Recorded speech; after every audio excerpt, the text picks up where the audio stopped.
Tony Hawk 1+2. I played the original Tony Hawk and Tony Hawk 2 way back in the day when they first came out on the original PlayStation, and then I even played the Tony Hawk Pro Skater #2 on the PlayStation and the N64. So I have a lot of nostalgia for these games. I really enjoyed them back in the day, and then now that they made this remaster or remake, they just called it Tony Hawk 1+2. I put in during a ton of hours playing these games. The arcade style gameplay with all the customization and the character creations and all the levels, and trying to go through and like speed run them and do quick like beating the level by getting the high scores and the 6 scores and linking everything together, and even trying to get like the platinum trophy on PlayStation was really engaging and fun.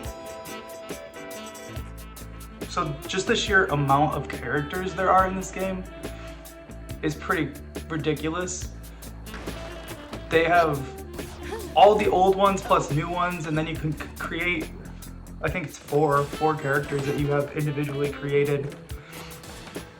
The amount of levels that they have all of the original ones, plus you can create your own levels. So the levels are really nostalgic, and they did a good job taking care of updating them. So they don't look, they're not completely changed at all. They're just upgraded. The visuals are upgraded, and it feels like how it looked when I remember it when I was a kid, because if I go back and play them now, they do not look that great. Like, they're jaggedy, and there's just some graphical issues. They're definitely playable, but right now, the 1 and 2,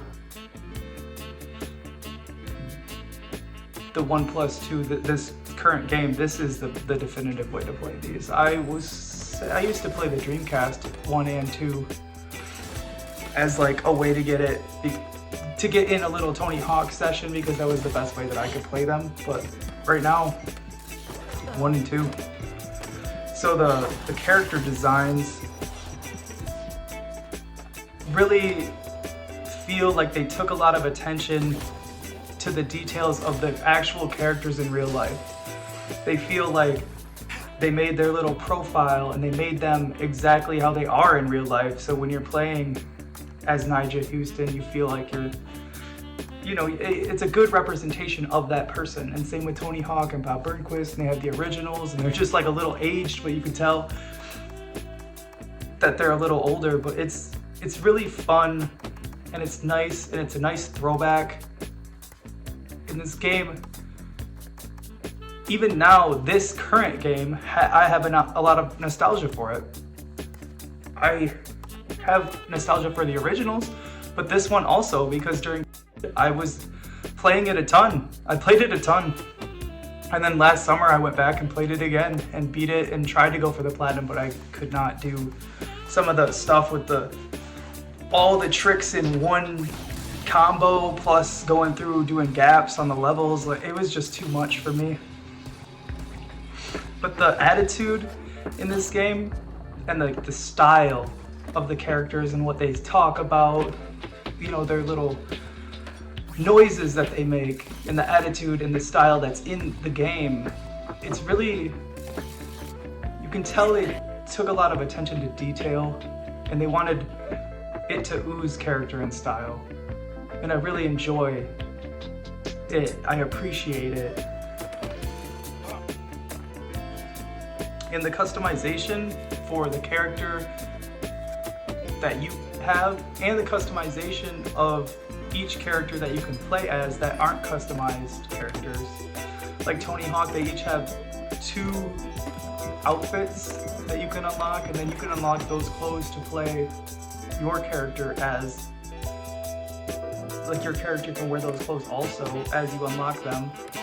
So it's just nice to have a couple characters that you can create, and then have your characters that are already in the game, the pros, they can get customized also. And then there's so many boards too. There's so many boards, so many stats.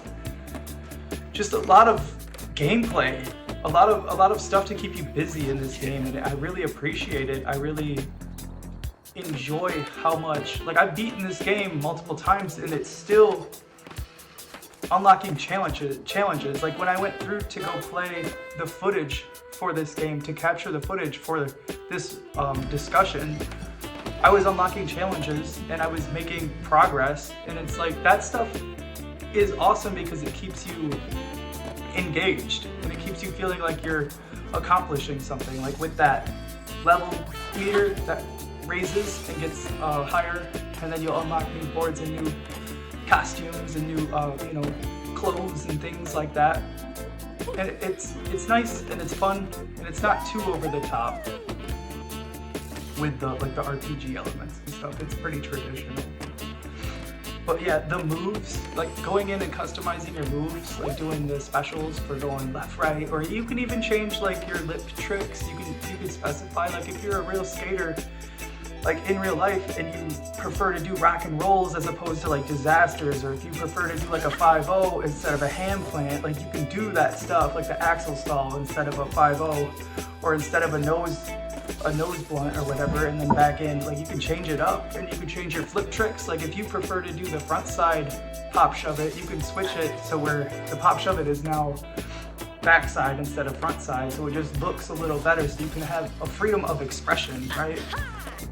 And I just enjoy the touches that they gave for the customization aspect of it. It's an enjoyable process to kind of get lost in it and not just play the game, but like get into the customization, get into the character creation, get into the unique aspects of it. And then the levels, like I said earlier, keep to the core levels, but they made it feel upgraded for the modern era. They're really smooth, the graphics are beautiful. I'm sure there are people who are nitpicky where they would feel that they, you know, are a little, I think the surface area, like where your board rides on the ground, there isn't much friction, where it's like you can tell that the tires, that your wheels are making contact with the ground. It's just kind of like your board hovers there. And so like if you really start to pay attention, it's like, oh, okay, he's not really, there's not really that appearance that he's really running on the ground in the game with the wheels, and there's not like little pebbles or anything like that, that like, it just really is almost too smooth. Like if you've ever rode a skateboard, you know, like there is resistance and friction when you're on the ground, and in this game it doesn't, you don't feel it. It doesn't, they don't represent it accurately, but it's you know, it's a video game, it's fine. It's an arcade style video game, so you're really trying to get high scores, you're really trying to perfect a long run that you can get together with reverts and grinds and flip tricks and then specials into another manual, into another grind, into a revert off. Like, it's meant to be all linked together, where in comparison, if you play Skate or Skate 3, those games are more of a simulation skate game. So that's, if you can link together stuff like that, that's good, but it's not the core of that game. It's more of a realistic trying to like simulate skateboarding, and this one is just an arcade, fast-paced, dense gameplay. Like the gameplay, it's dense, it's heart racing. Like your heart, like, oh, okay, I gotta get, and then you gotta, you know, you're racing against the clock also. So it's got me written all over it. It's one of my favorite games. I love it.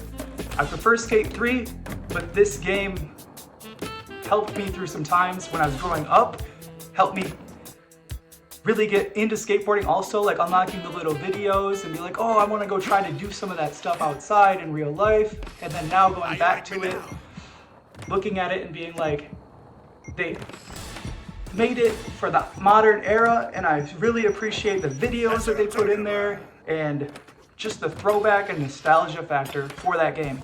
So I really appreciate it, and I'm grateful that they released it and that I have it.